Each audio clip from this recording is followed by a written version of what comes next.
নেতুরিয়া block কৃষি দপ্তরের অধীনস্থ কৃষি ও তথ্য উপদেশ কেন্দ্র এটিএমএ এর সহায়তায় 28/7/2026 তারিখে চাকলতা বাড়ি সরবরিতে দুদিনের কৃষক প্রশিক্ষণ ও সচেতনতা শিবিরের আয়োজন করা হয়।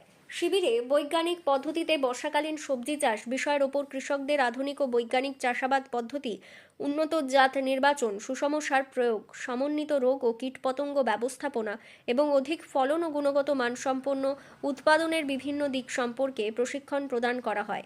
পাশাপাশি ক্ষেত বাঁচাও অভিযানের আওতায় মাটির স্বাস্থ্য সংরক্ষণ, মাটির স্বাস্থ্য পরীক্ষা ভিত্তিতে সুষম ও বিচার বিবেচনাপূর্ণ সার ব্যবহার, জৈব সারের ব্যবহার বৃদ্ধি এবং টেকসই কৃষি ব্যবস্থার গুরুত্ব সম্পর্কে কৃষকদের সচেতন করা হয়। এছাড়াও আফিম, পোস্ত, গাঁজা প্রভৃতি নেশাজাতীয় ফসলের বেআইনি চাষ রোধে বিশেষ সচেতনতামূলক প্রচার চালানো হয়। কৃষকদের জানানো হয় যে এ ধরনের ফসলের বেআইনি চাষ আইনত দণ্ডনীয় অপরাধ এবং সমাজ ও যুব সমাজের জন্য অত্যন্ত ক্ষতিকর। কোনো অবস্থাতেই এ ধরনের ফসলের চাষে জড়িত না হওয়া বা অন্যকে এ ধরনের চাষে উৎসাহিত না করার আহ্বান জানানো হয়।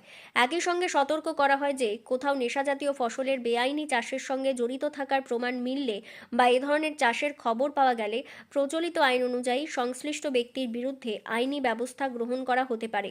উক্ত শিবিরে উপস্থিত ছিলেন Purulia DDA Abhijit Mondal, Purulia PD ATMA Mohammad Anikul Islam, Purulia ADA information Mukteswar Sardar, ADA soil conservation Ratan Murmu, Nituria block ADA doctor Bappa Mondal, উপকৃষি অধিকর্তা, প্রকল্প অধিকর্তা, স্থানীয় সহ কৃষি অধিকর্তা সহ অন্যান্য আধিকারিক বৃন্দ।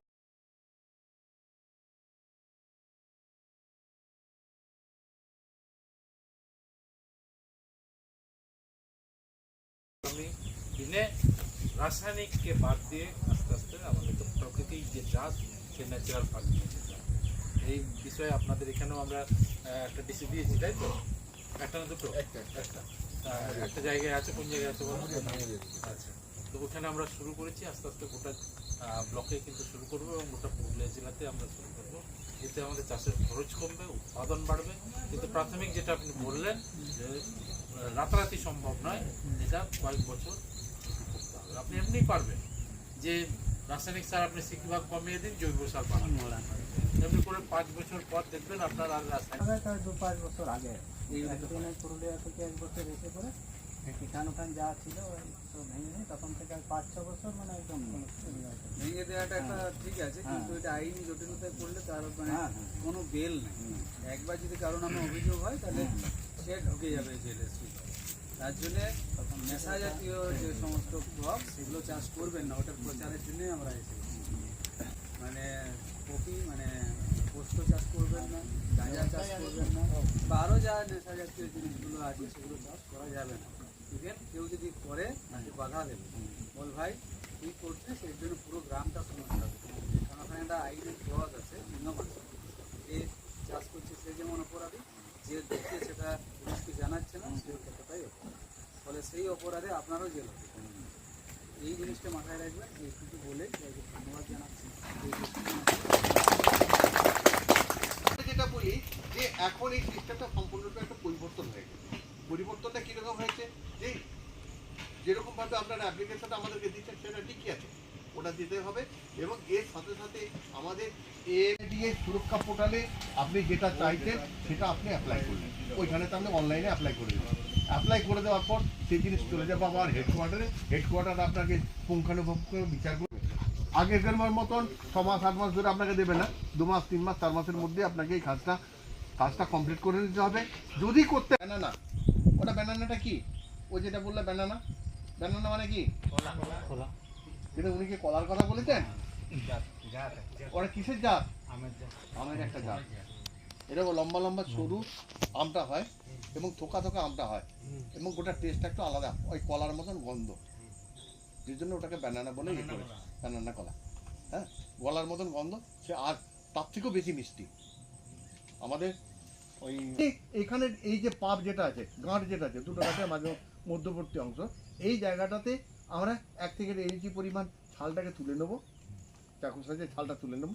ছালটা তুলে নেবার পর ওই জায়গাটাতে ছালটা যাতে পুরোটাই উঠে যায় সেই জন্য কী করবো না, একটু মাটি নিয়ে সাথে সাথে যদি 2-4টে ব্যাপার যদি হয় কি 10টার যদি হয়, সাথে সাথে মাটি যদি বসাতে যায় তাহলে নিচ থেকে একটু বালি মাটি নিয়ে এরকমভাবে নিয়ে একটু ঘষে দেওয়া, বা কাপড় যদি থাকে কাপড় দিয়ে একটু ঘষে দেওয়া। কীগুলো না এখানে যে ক্যাম্পে রেখে দেয় তাহলে ওটা শুকাতে একটা সময় লাগে, এই তো। তাহলে ঠিক এই যে যেটা হয়েছে এখান থেকে আমরা এই ছালটুকু তুলে নিচ্ছি, এই ছালটুকু তুলে নেওয়ার পর করো গাছি এসো করো, আর তোমরা তো দেখে এসেছো করো, মাটি দেবো তাই তো। ওই মাটিটা দিতে গেলে কি হবে না, আমরা সেই মাটিটা কিভাবে তৈরি করবো, মাটিটা হবে দোআঁশ মাটি। আপনি যদি ধরুন এটাকে নিয়ে আপনি এটাকে নিয়ে যেটা বড় পুঁতি আছে বড় পুঁতিটাকে নিচে নিচ্ছেন, নিচটাতে এরকম করে দুটো প্যাচ দিয়ে দিচ্ছেন, একটা কি দুটো প্যাচ দিবেন, দুটো প্যাচ দেওয়ার পর ধরেন, ধরার পর এই যে এটা আছে এটাকে দিয়ে আপনি এখানে একটা। আজ নিতুড়িয়া ব্লকে আমাদের এই চাকলতাবাড়ি সরবরি এখানে দুদিনের যে প্রশিক্ষণ শিবির, আত্মার পক্ষ থেকে দুদিনের যে প্রশিক্ষণ শিবির, এই প্রশিক্ষণ শিবিরের সচেতনতা শিবির এখানে হলো আজকে। তো এই যে প্রশিক্ষণ যেটা হলো সেটা বিভিন্ন যেসব ফসল সবজি যেগুলো আছে সে সম্বন্ধে বিস্তারিতভাবে আলোচনা করা হয়েছে। এর সাথে সাথে পেঁয়াজ, এখন পেঁয়াজ চাষ করলে কীভাবে তারা লাভবান বেশি হবেন সে সম্বন্ধে ভালোভাবে তাদেরকে বোঝানো হয়েছে। এছাড়া আরেকটা জিনিস, নতুন একটা জিনিস বোঝানো হয়েছে, দেখানো হলো যেটা, সেটা হলো গুটি কলম পদ্ধতি এবং আমের যে গ্রাফটিং যেটা হয়, side grafting, tongue grafting, side কলম, চোখ কলম, এই যেগুলো, এটা নিয়েও বিস্তারিতভাবে আলোচনা করা হয়েছে। কতজন কৃষক ছিল আপনার এখানে আমাদের প্রায় 60 জনের উপরে আমাদের এখানে রেট ছিল 60 জন, টোটাল কৃষক ছিল পরে 60 জনের উপরে যাবে। আপনার নাম? আমার নাম হচ্ছে Shri Kartik Chandra Salui, assistant horticulture extension officer, Purulia, খাদ্য প্রক্রিয়াকরণ উদ্যান পালন দপ্তর। ঠিক।